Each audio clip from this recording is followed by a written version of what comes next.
The right to freedom of speech అనే అంశాన్ని సాక్షాత్తు సుప్రీంకోర్టు ఇక్కడ ప్రస్తావించడం జరిగింది. ఇందులో 5th పాయింట్ కూడా చూస్తే ఇది ఇంకా interesting point. It is made clear that petitioner shall not either involve himself in making any defamatory statement nor allow any other person to make such statement in his presence in the TV news అని supreme court న్యాయవాదులు వారు ఇచ్చిన order అండి. ఇది clear కట్గా supreme court న్యాయవాదులు ఇచ్చిన ఆర్డర్ని ఈ రకంగా ఉన్నదాన్ని మరి నిజంగా ఒకటి చూస్తే సాక్షి పైన ఏ రకంగా ఆంధ్రప్రదేశ్ వ్యాప్తంగా సాక్షి ఛానల్స్ అన్నిటిపైన ఏ రకంగా దాడులు చేశారో ఇది నేను అడుగుతా ఉన్నా. నేరుగా తెలుగుదేశం పార్టీ అధినాయకుడు చంద్రబాబు నాయుడు గారిని అడుగుతా ఉన్నా. ఇక్కడ సుప్రీంకోర్టు ఇచ్చిన స్టేట్మెంట్ ఆర్డర్ కాపీ చూస్తే క్లియర్గా కొమ్మినేని శ్రీనివాస్ గారి యొక్క ఇన్వాల్వ్మెంట్ ఏ రకంగా లేదు. ఫ్రీడమ్ ఆఫ్ స్పీచ్ గురించి సుప్రీంకోర్టు జస్టిస్ ఇచ్చిన ఆర్డర్ మరి తప్పు లేదని మరి అక్కడ నిర్ధారించినప్పుడు మీరు సాక్షాత్తు ప్రేరేపించి ఒక ఆర్గనైజ్డ్గా ప్రేరేపించి మీ తెలుగుదేశం నాయకులతో మీ తెలుగుదేశం ఎమ్మెల్యేలతో మరి డైరెక్ట్గా సాక్షి ఆఫీసుల పైన దాడికి పురోగల్పించి మీరు చేసిన కార్యక్రమం నేను అడుగుతా ఉన్నా.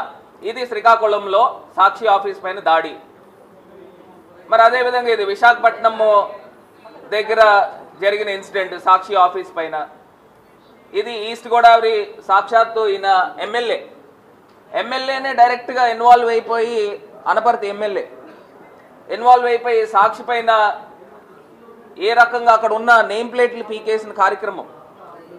ఇది కాకుండా విజయవాడలో నేను అడుగుతా ఉన్నా ఏంటండి ఇది అసలు ఎక్కడికి వెళ్ళిపోతూ ఉన్నాము? మనం ప్రజాస్వామ్యంలో ఉన్నామా ఎక్కడున్నాము? ఇది విజయవాడలో, ఇది మంగళగిరి సాక్షి ఆఫీస్లో, ఇది డైరెక్ట్గా పీకేసిన పరిస్థితులు సాక్షి అనే అంశాన్ని. సో ఈ రకంగా ఏలూరులో అయితే డైరెక్ట్గా సాక్షి ఆఫీస్ని తగలబెట్టేసిన కార్యక్రమం, డైరెక్ట్గా లోపలికి వెళ్ళి మంటలు పెట్టేసిన కార్యక్రమం. నేను అడుగుతా ఉన్నా మరి ఇది ప్రజాస్వామ్యం అంటారా అని అడుగుతా ఉన్నా. దీన్ని ఏమని అంటారో అని అడుగుతున్నా. ఇప్పుడు మీరు డైరెక్ట్గా ఆర్గనైజ్డ్గా తెలుగుదేశం పార్టీ నాయకుల్ని ఎమ్మెల్యేలని పంపించి సాక్షి ఆఫీసుల్ని ధ్వంసం చేసే కార్యక్రమము తగలబెట్టే కార్యక్రమము రాష్ట్ర వ్యాప్తంగా పలు చోట్ల జరిగింది. మరి నేను అడుగుతా ఉన్నా ఇదే చంద్రబాబు నాయుడు గారిని ఇదే ఆంధ్రప్రదేశ్ రాష్ట్ర పోలీస్ శాఖను అడుగుతా ఉన్నా ఈ జరిగిన ఘటనలపైన మీరు ఎక్కడెక్కడ ఎవరెవరిపైన కేసులు నమోదు చేశారని అడుగుతా ఉన్నా. ఇది ప్రజాస్వామ్యంలో ఉన్నామా? సుప్రీంకోర్టే డైరెక్ట్గా ఇది ఫ్రీడమ్ ఆఫ్ స్పీచ్ని ఇది కాపాడాలి పరిరక్షించాలి అని సుప్రీంకోర్టే వ్యాఖ్యలు చేసినప్పుడు మీరు నేరుగా ఇలాగా దాడులు చేయించినప్పుడు వీళ్ళపైన మీరు ఎవరెవరిపైన ఏ ఏ కేసులు కట్టారు అని చెప్పేసి నేను సూటిగా ప్రశ్నిస్తా ఉన్నా. దానికి ఆంధ్రప్రదేశ్ డీజీపీ గారు సమాధానం చెప్పాలి. రాష్ట్ర వ్యాప్తంగా సాక్షి ఆఫీసులను ధ్వంసం చేసిన ఘటనలలో ఖచ్చితంగా కేసులు నమోదు చేయాల్సిన అవసరం ఉంది అని కూడా ఈ సందర్భంగా తెలియపరుస్తున్నా. ఇది ఏలూరు అండి, సాక్షాత్తు ఏలూరులో సాక్షి ఆఫీసులో ధ్వంసం చేసిన కార్యక్రమం ఇది. అక్కడ పోలీస్ ఇన్స్పెక్టర్ కూడా అక్కడే ఉన్నాడు. సరే ఇది పక్కన పెడితే నేను అడుగుతా ఉన్నా ఇదే రేణుకా చౌదరి గారు TV5 లైవ్ షోలో ఆమె మాట్లాడిన అంశం గురించి ఒక్కసారి వినండి. ఆమె ఏ రకంగా సాక్షాత్తు మాజీ ముఖ్యమంత్రి వర్యులు రాష్ట్రానికి ప్రతిపక్ష నాయకుడిని ఏ రకంగా దూషించారో ఒక్కసారి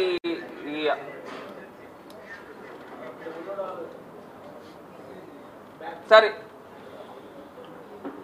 దీంతో పాటు ఇంకొక పాయింట్ కూడా ఒకసారి TV5లోనే గతంలో ఏం జరిగింది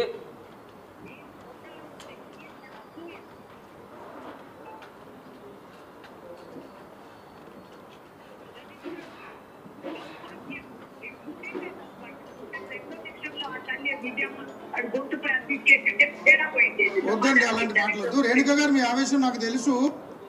ఒక్కసారి వినండి.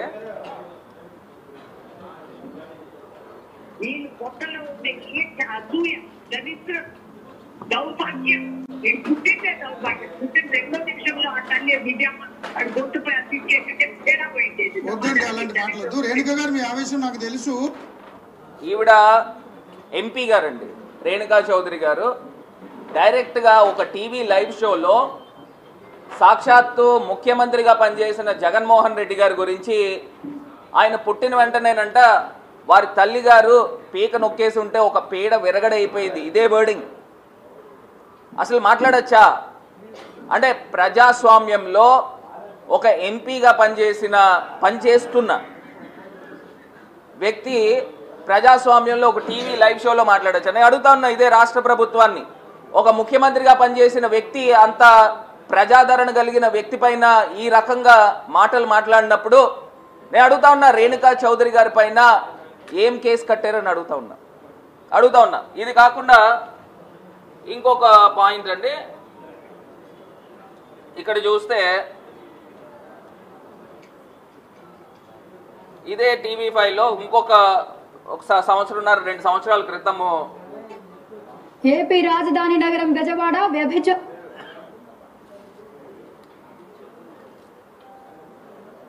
కూపంలో మారిపోతోంది. ఏపీ రాజధాని నగరం బెజవాడ వ్యభిచార కూపంలో మారిపోతోంది. నగరంలో వ్యభిచార కేంద్రాలు పుట్టగొడుగుల్లా పుట్టుకొస్తున్నాయి. నేను అడుగుతా ఉన్నానండి, ఆవిడ అనింది ఏంటి?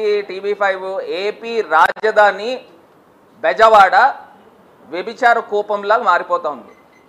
నేను అడుగుతా ఉన్నా, ఇప్పుడు ఆంధ్రప్రదేశ్ క్యాపిటల్ అయినా అక్కడ అమరావతి అన్నారు, ఇక్కడ బెజవాడ అన్నారు, వ్యభిచార కూపంలా మారిపోతుందని అన్నారు. నేను అడుగుతా ఉన్నా, మీరు మాట్లాడింది ఏంటి అని అడుగుతా ఉన్నా.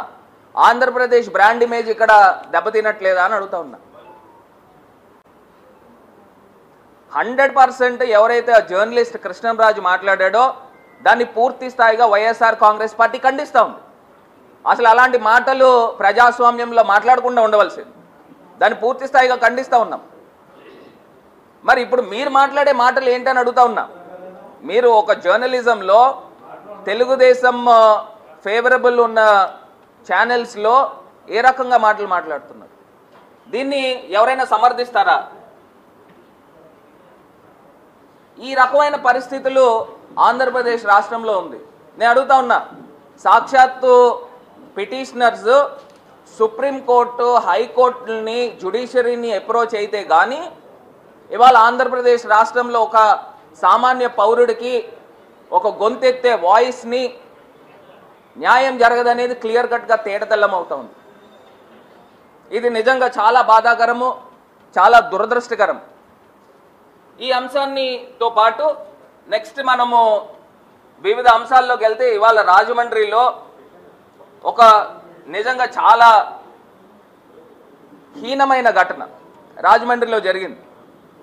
ఒక పాప, మైనర్ బాలిక కీర్తి అనే ఒక పాప 2022 నుంచి తెలుగుదేశము క్రియాశీలక సభ్యుడు, సాక్షాత్తు ఇక్కడ స్థానికంగా ఉన్న ఈవీఎం ఎమ్మెల్యే అనుచరుడు, అతను ఒక అమ్మాయిని, మైనర్ బాలిక ఎస్సీ అమ్మాయిని లోబర్చుకుని ఏ రకంగా 2022 నుంచి పరిచయం అని చెప్తా ఉన్నారు. నిన్న ప్రెస్ మీట్లో కూడా చూసాం. మొన్న 24 డిసెంబర్ నాటికి ఆ అమ్మాయికి ధవళేశ్వరంలో సిఎంసి హాస్పిటల్,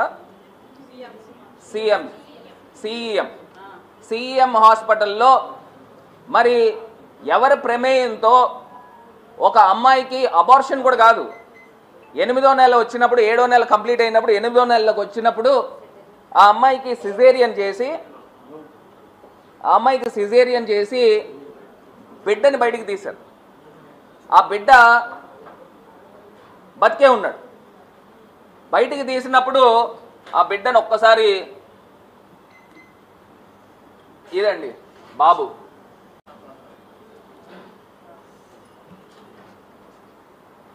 ఈ రకంగా బతికే ఉన్నాడు. ఈ బాబుని అసలు ఏ రకంగా చంపగలుగుతారని అడుగుతున్నా. ధవళేశ్వరంలో సాక్షాత్తు రాజమహేంద్రవరంలో ఈ రకంగా జరిగింది. ఎవరికి రైట్ ఉంది అని అడుగుతున్నా. అటు తల్లికి లేదు, లేకపోతే అటు తండ్రికి లేదు, డాక్టర్కి లేదు. ఈ బాబుని పొట్టను పెట్టుకున్నారు. నేను అడుగుతా ఉన్నా, ఇదే సాక్షాత్తు ఈ వ్యక్తి క్యాండిడేట్, ఇతను ఈ క్యాండిడేట్ పోలీస్ స్టేషన్లో, ఇతని పేరు సత్యదేవ్ అంట. పోలీస్ స్టేషన్లో 40 రోజుల నుంచి ఆ పాప, వాళ్ళ కుటుంబం, ఆ తల్లి ఇద్దరు కలిపి బమ్మూరు పోలీస్ స్టేషన్ తిరుగుతూ ఉన్నారు. డిపార్ట్మెంటా పోలీస్ స్టేషన్లోనా కేసులు కట్టలా. అక్కడ న్యాయం జరగట్లేదు అని చెప్పి పోలీస్ స్టేషన్లో ఆ అమ్మాయి స్పందనకి వెళ్ళి కలెక్టర్ గారిని వెళ్ళి ఫిర్యాదు చేయడం జరిగింది. ఫిర్యాదు చేస్తే అప్పుడు డిఎస్పీ గారు వీళ్ళందరూ ఇన్వాల్వ్ అయ్యి అప్పుడు ఆ అమ్మాయిని పిలిపించి ఆ అమ్మాయి దగ్గరికి వెళ్ళి ఎవరైతే ఎక్యూజ్డ్ ఉన్నాడో ఎక్యూజ్డ్ని కూడా పిలిపించి అసలు ఏంటి నీ సంగతి, పెళ్లి చేసుకుంటున్నావా లేదా, వారం రోజులు టైం పెట్టాడంట. మరి ఆ వారం రోజుల టైంలో కూడా ఏ రకమైన స్పందన లేదు. లేకపోతే నన్ను అప్రోచ్ అయితే మా మహిళా టీం అంతా కూడా వెళ్ళి ఆమెని బహిర్గతం చేసి ప్రజలకి ఏ ఆడపిల్లకి కూడా ఇలాంటి అన్యాయం జరగకూడదు, ఇమీడియట్గా పోలీస్ డిపార్ట్మెంట్ కేసు కట్టాలి, కేసు కట్టిపించి ఆ అబ్బాయిని పిలిపించి, మరి ఆ అబ్బాయి అబ్స్కాండ్లో ఉన్నాడో మరి పోలీస్ డిపార్ట్మెంట్ పట్టుకున్నారో తెలియదు, ఖచ్చితంగా ఆ అబ్బాయిని పట్టుకుని ఆ అమ్మాయితో వివాహం చేయించాల్సిన బాధ్యత పోలీస్ డిపార్ట్మెంట్ పైన ఉంది, ఈ ప్రభుత్వం పైన ఉంది.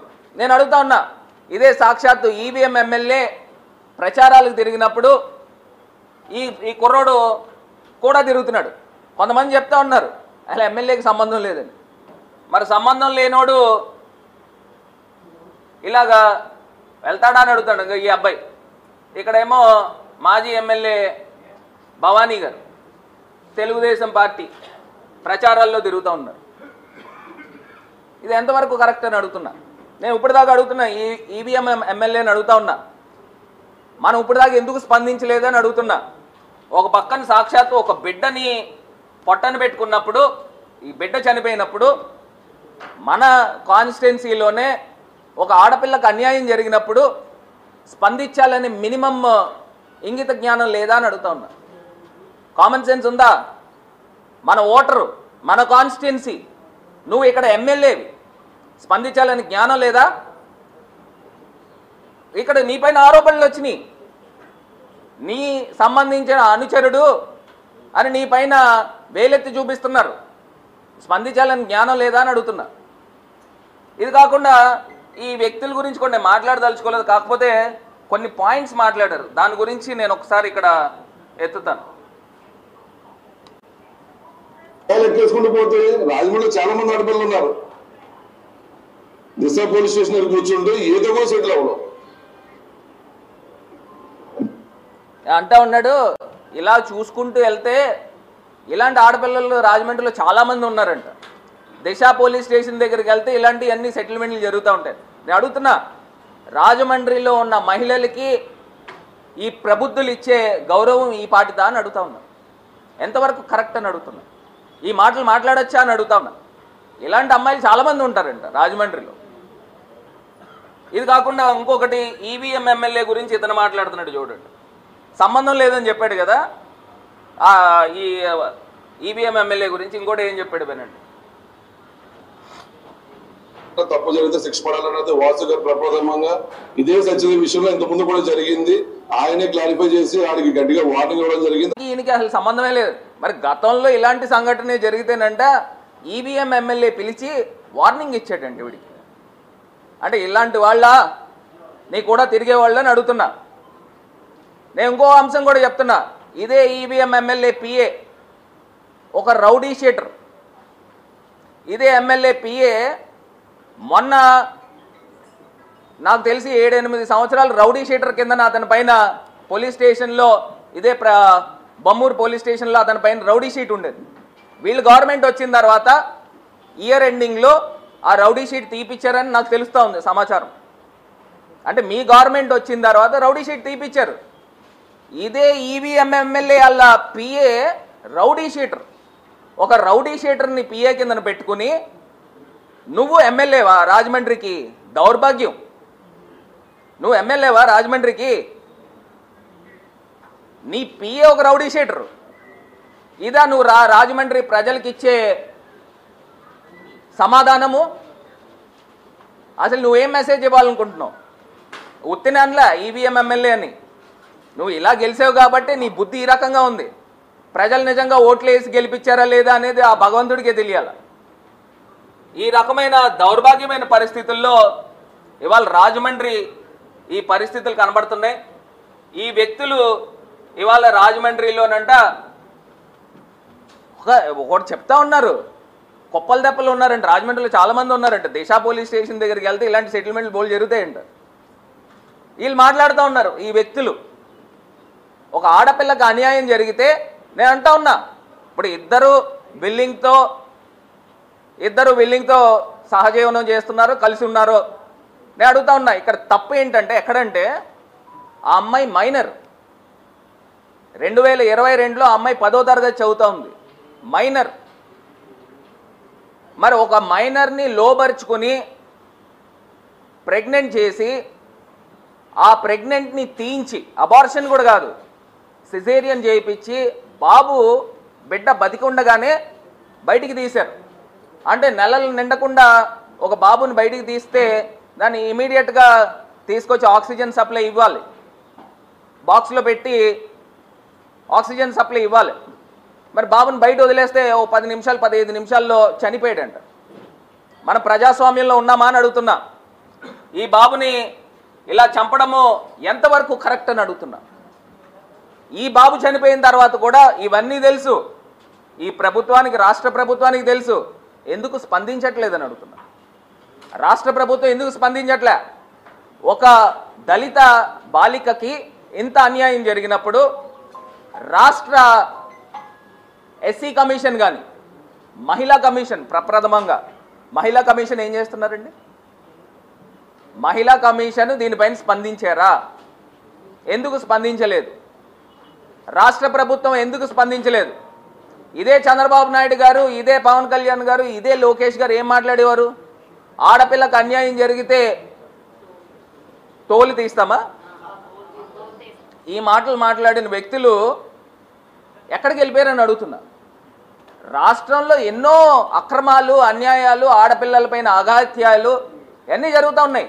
మొన్న కూడా తన్మయి అనే అమ్మాయికి ఏ రకంగా ఆమె చనిపోయిందో అది మరువక ముందే రోజుకొక ఇన్సిడెంట్ ఈ వెలుగులోకి వస్తున్నాయి.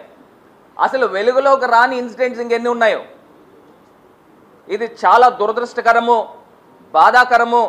ఆంధ్రప్రదేశ్ రాష్ట్రంలో ఇన్ని అన్యాయాలు జరుగుతూ ఉన్నాయి. ఇప్పటికైనా పోలీస్ డిపార్ట్మెంట్ కూడా మీరు కూడా రాజకీయాలకు అతీతంగా బయటికి రండి. ఆ అమ్మాయి 40 రోజుల నుంచి పోలీస్ స్టేషన్ చుట్టూరు తిరుగుతుందంట. ఎందుకు కేసు కట్టలేదని అడుగుతున్నా. ఎందుకు కేసు కట్టలేదని అడుగుతున్నా. ఆ అమ్మాయి వెళ్ళి కలెక్టర్ గారిని కలిసేదాకా డిఎస్పీ లెవెల్ ఆఫీసర్ ఇన్వాల్వ్ కాల. అప్పుడు ఇన్వాల్వ్ అయ్యి ఆ అబ్బాయి పైన కేసు కట్టడానికి 10 రోజుల కాల వ్యవధి ఇచ్చారు. ఎందుకు ఇచ్చారని అంటే ఆ అబ్బాయి పెళ్లి చేసుకుంటాడని వారం రోజులు 10 రోజులు కాల వ్యవధి ఇచ్చారు. ఎందుకు స్పందించట్లేదు అంటే 40 రోజులు. ఇప్పుడు పోలీస్ డిపార్ట్మెంట్ కూడా నిన్న స్టేట్మెంట్ చూసా, ఆ అమ్మాయే కొన్ని రోజులు ఆగండి ఈ అబ్బాయి పెళ్లి చేసుకుంటాడని చెప్పిందని నిన్న డిఎస్పీ గారు స్టేట్మెంట్ చూసా. దానికి ముందర 40 రోజుల ముందర నుంచి ప్రకాష్ నగర్ పోలీస్ స్టేషన్ చుట్టూరు తిరిగి కంప్లైంట్ పెట్టి ఆ అమ్మాయి కంప్లైంట్ పెట్టినప్పుడు ఎందుకు స్పందించలేదు? ఎవరు రాజకీయ ఒత్తిళ్లు ఉన్నాయి? ఈవీఎం ఎమ్మెల్యే ఒత్తిడి ఉందా? ఎవరు ఒత్తిడి ఉంది? ఒక అమ్మాయికి నిజంగా ప్రెగ్నెంట్ అయ్యి బాబుని చనిపోయి ఈ మొత్తం ఈ సబ్జెక్ట్ అంతా సిఐకి పోలీస్ డిపార్ట్మెంట్కి తెలుసు. బొమ్మూరులో ఇంత పెద్ద మేజర్ ఇష్యూ జరిగినప్పుడు డిపార్ట్మెంట్ ఎందుకు స్పందించలేదు? నేను సూటిగా ప్రశ్నిస్తున్నా. నేను ఇంకొకటి చెప్పింది ఏంటంటే ఆ అమ్మాయి సంతకం పెట్టలేదంట. నేను అడుగుతా ఉన్నా, సంతకం పెట్టకుండా ఎందుకు ఉంటారు? 40 రోజుల నుంచి ఆ అమ్మాయికి న్యాయం జరగకపోతే నా దగ్గరకు వచ్చింది. అంటే సిఐ లేకపోతే అక్కడ ఉన్న ఇన్స్పెక్టర్లు చేతులు దులుపుకుంటున్నారా మట్టెండుకోకుండా? ఎవరు రాజకీయ ఒత్తిళ్ళు ఉంటే మీరు కేసు కట్టలేదు. ఇవాళ నేను ప్రశ్నిస్తున్నా. ఖచ్చితంగా రాష్ట్ర డీజీపీని కూడా కలుస్తాం. అమ్మాయికి న్యాయం జరగాలి. ఇలాంటి ఘటనలు పునరావృతం కాకుండా రాష్ట్ర వ్యాప్తంగా చర్యలు తీసుకోవాలి. కఠినాది కఠినమైన శిక్షలు వేయాలి. ఇది చాలా చాలా నీచము, దారుణము. ఇమీడియట్గా ఇప్పుడైనా కానీ ఈ ప్రభుత్వము స్పందించి ఆ అబ్బాయిని పట్టుకుని, నువ్వు ఏదైతే ఆ అమ్మాయిని లోబర్చుకుని ఆ అమ్మాయికి అన్యాయం చేసావో న్యాయం చేయాలని అంటే అమ్మాయి కోరుకుంటోంది. ఏమని కోరుకుంటుంది? నాకు ఆ అబ్బాయితో పెళ్లి కావాలని కోరుకుంటాం. ప్రభుత్వము, మహిళా కమిషన్ మీరు ఇమీడియట్గా స్పందించి ఆ అబ్బాయికి కౌన్సిలింగ్ ఇప్పించి ఆ అమ్మాయితో వివాహం చేయించడమే దీనికి న్యాయము. ఎందుకంటే అమ్మాయి కోరుకుంటుంది. ఆ అమ్మాయి కోరుకుంటుంది కాబట్టి వివాహం చేయించాలని ఈ ప్రభుత్వాన్ని డిమాండ్ చేస్తూ ఉన్నాము. ఇక్కడ ఇంకొక పాయింట్ కూడా అమ్మాయి నిన్న ప్రెస్ మీట్లో చెప్పింది కూడా ఏంటంటే, నీ కులం వేరు, నా కులం వేరు, ఎలా పెళ్లి చేసుకుంటానని మాట్లాడతాం. అది ముందర తెలీదా మీకు? ఇది దారుణాతి దారుణమైన ఘటన. ప్రభుత్వం స్పందించాలి. రాష్ట్ర డీజీపీ గారు కూడా స్పందించి ఇమీడియట్గా డిపార్ట్మెంట్ ఎందుకు 40 రోజుల నుంచి తాత్సారం చేశారు, కలెక్టర్ గారి దగ్గరికి స్పందనకి వెళ్ళిన తర్వాత కానీ ఆ అమ్మాయికి డిఎస్పీ లెవెల్ ఆఫీసర్ ఎందుకు యాక్షన్ తీసుకోలేదో ఈ అన్నిటిపైన ఎంక్వైరీ చేయాలని నేను పూర్తి స్థాయిగా డిమాండ్ చేస్తా ఉన్నాను. ఇంకేమన్నా ఉన్నాయన్నా క్వశ్చన్స్ ఉంటే అడగండి.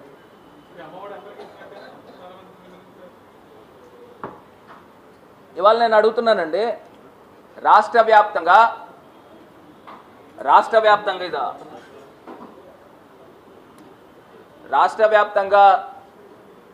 89 లక్షల పైచిలకు మహిళలు, చిన్నపిల్లలు తల్లికి వందనముకి అర్హురాళ్ళు కిందన 89 లక్షల మంది ఉన్నారు. ఈ 89 లక్షల మందికి నేను అడుగుతున్నా, సుమారుగా 13,000 కోట్ల రూపాయలు సంవత్సరానికి తల్లికి వందనానికి బడ్జెట్ పెట్టాలి. మీరు బడ్జెట్ ఎంతమందికి పెట్టారు? ఎన్ని వేల కోట్ల రూపాయలు పెట్టారు? ఎంతమందిని మీరు డిలీట్ చేస్తూ ఉన్నారు? అంటే నా నోటీస్కి వచ్చింది, అక్కడ చెప్పడం ఏంటంటే నెలకి ఆదాయం అంట 10,000 మించకూడదంట, 10,000 మించితేనంట తల్లికి వందనం కట్ చేస్తారంట. అసలు వైట్ కార్డ్ అంటే ఏంటండి? అసలు వైట్ కార్డ్ దాని యొక్క మీనింగ్ ఏంటని అడుగుతున్నా. బీపీఎల్, బిలో పావర్టీ లైన్ అంటే వైట్ కార్డ్. ఆల్రెడీ గవర్నమెంట్ నిర్ధారించింది, వైట్ కార్డ్ మంజూరు చేశారని అంటే నువ్వు బిలో పావర్టీ లైన్లో ఉన్నావు, నువ్వు పథకాలకి, గవర్నమెంట్ ఇచ్చే పథకాలకి అర్హులు, అర్హురాలు అని దానికి అర్థం. మళ్ళీ దీనికి ఒక ఇన్కమ్ సర్టిఫికేట్ తీసుకొచ్చి, అంటే ఇందులో వైఎస్ఆర్ కాంగ్రెస్ పార్టీ సానుభూతి పరులు కానీ మద్దతుదారులు కానీ ఉంటే వాళ్ళని తొలగించే కార్యక్రమం చేస్తూ ఉన్నారా ఈ ముసుగులో అని అడుగుతా ఉన్నా. ఇది కాకుండా రాష్ట్ర వ్యాప్తంగా ఇంకా 89 లక్షల మంది ఎవరైతే విద్యార్థులు ఉన్నారో 1 ఇయర్ బకాయి, అంటే లాస్ట్ ఇయర్ బకాయి సుమారుగా 13,000 కోట్ల రూపాయలు ఈ రాష్ట్ర ప్రభుత్వము, చంద్రబాబు నాయుడు గారి ప్రభుత్వం బాకీ ఉన్నారు. రాష్ట్ర వ్యాప్తంగా ఉన్న 89 లక్షల మంది విద్యార్థులకి 15,000 రూపాయలు చొప్పున బకాయి ఉన్నారనేది మర్చిపోబాకండి. మీరు ఆ డబ్బులు ఎప్పుడు తల్లుల అకౌంట్లోకి వేస్తూ ఉన్నారు?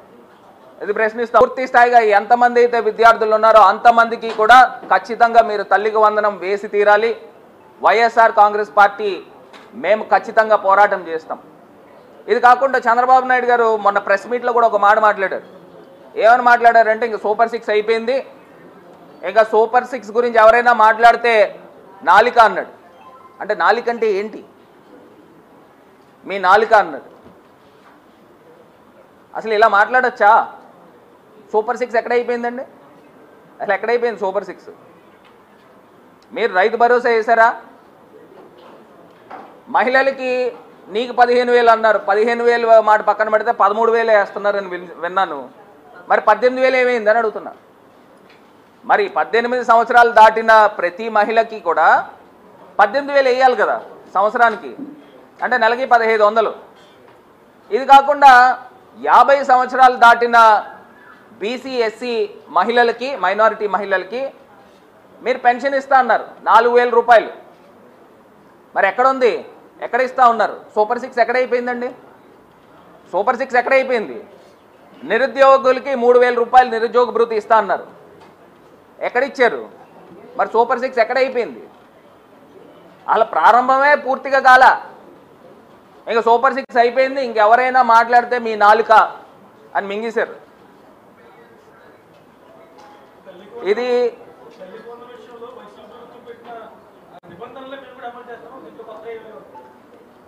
బాగానే ఉందండి, మీరు నిబంధనలు అమలు చేశారు, బాగానే ఉంది. కాకపోతే దీని గురించి మీరు గతంలో ఇదే నారా లోకేష్ గారు విద్యాశాఖ మంత్రి గారు మెయింటెనెన్స్ కింద 2,000 రూపాయలు ఎలా తీస్తారు అని ఇదే నారా లోకేష్ గారు మాట్లాడారు. 1,000 రూపాయలు, తర్వాత 2,000, ఫస్ట్ 1,000, తర్వాత 2,000, ఇంకా స్కూల్స్ బాగుండాలన్న ఉద్దేశంతో అప్పుడున్న ప్రభుత్వం ఆలోచన చేసింది. మరి ఇదే 2,000 రూపాయలు మీరు ఎందుకు మినహాయిస్తూ ఉన్నారని అడుగుతున్నా. మీరు తప్పు పట్టారు కదా, వాళ్ళు 2,000 రూపాయలు మీరు ఎందుకు కట్ చేశారని. మరి ఇప్పుడు మీరెందుకు కట్ చేస్తున్నారు? మీరు కూడా చేయకూడదు కదా. ఒకటి, అప్పుడున్న రాష్ట్ర ప్రభుత్వం చాలా మంచి నిర్ణయం తీసుకుందని కితాబిచ్చి అప్పుడు మీరు 2,000 కట్ చేయండి. వాళ్ళు ప్రజలు ఎవరు కూడా ఒప్పుకోరు. మీరు 2,000 కట్ చేయడానికి మీరెవరండి? మీరు 15,000 రూపాయలు మీరు సూపర్ 6 హామీ ఇచ్చినప్పుడు మీరు అమలు చేయండి. అప్పుడున్న ప్రభుత్వాన్ని మీరు లేవనెత్తారు కదా, వేలెత్తి చూపించారు కదా, మీరెందుకు కట్ చేస్తున్నారు? రేపు సినిమా హీరోలు, డైరెక్టర్లు, నిర్మాతలు వెళ్ళి చంద్రబాబు నాయుడు గారిని కలుస్తున్నారు. దేనికండి? సినిమా మీద దేనికండి? దేనికి కలుస్తుంది? హీరోలు, డైరెక్టర్లు టికెట్ల విషయంలో ఇప్పుడు ఒకటండి, ఇప్పుడు అందరూ బతకాల. ఇటు హీరోలు, డైరెక్టర్లు, ప్రొడ్యూసర్లతో పాటు ఎగ్జిబిటర్లు, అదేవిధంగా డిస్ట్రిబ్యూటర్స్, వీళ్ళందరూ బతకాల.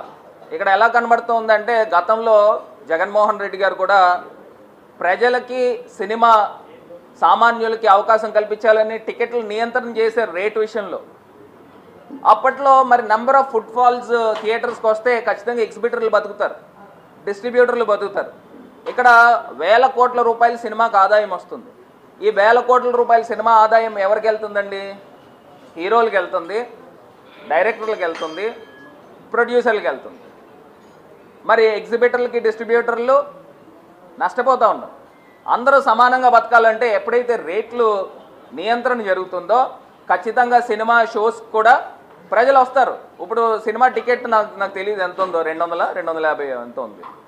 అది అప్పట్లో ప్రభుత్వం బాగా నియంత్రణ చేసి సకానికి తగ్గించారు. తగ్గించినప్పుడు మొత్తం ప్రజలందరూ కూడా వస్తారు, సామాన్యుడికి అవకాశం కల్పించారు. మరి ఇప్పుడు కేవలము ఈ బడాబాబులు బతకడానికి, ఆ నలుగురు బతకడానికి మరి ఇప్పుడున్న ప్రభుత్వాలు నిర్ణయాలు తీసుకుంటే ఇలానే ఉంటాయి పరిస్థితులు. చంద్రబాబు నాయుడు గారు కూడా ఇది చెప్పాల, మీరు రేట్లు తగ్గించండి, అప్పుడు ఖచ్చితంగా ఎగ్జిబిటర్లను వీళ్ళందరూ కూడా సినిమాలు వేయడానికి ముందుకు వస్తారు. ప్రతి రాష్ట్రంలో కూడా పర్సంటేజ్ జరుగుతూ ఉంది. ఏదైతే సినిమాకు వచ్చే కలెక్షన్లో ఎగ్జిబిటర్లకి ఇంత పర్సంటేజ్ వెళ్ళాలని. ఆంధ్రప్రదేశ్లో జరగట్లే, తెలుగు రాష్ట్రాల్లో నాకు తెలిసి. దానిపైన కూడా ఒకసారి పునరాలోచన చేసుకొని ఎగ్జిబిటర్లు, డిస్ట్రిబ్యూటర్లు కూడా బతికే విధంగా సినిమా ఇండస్ట్రీ 4 కాలాల పాటు బాగుండాలి అని అంటే ఈ రకమైన నిర్ణయాలు తీసుకుంటే బాగుంటుందనేది నా అభిప్రాయం.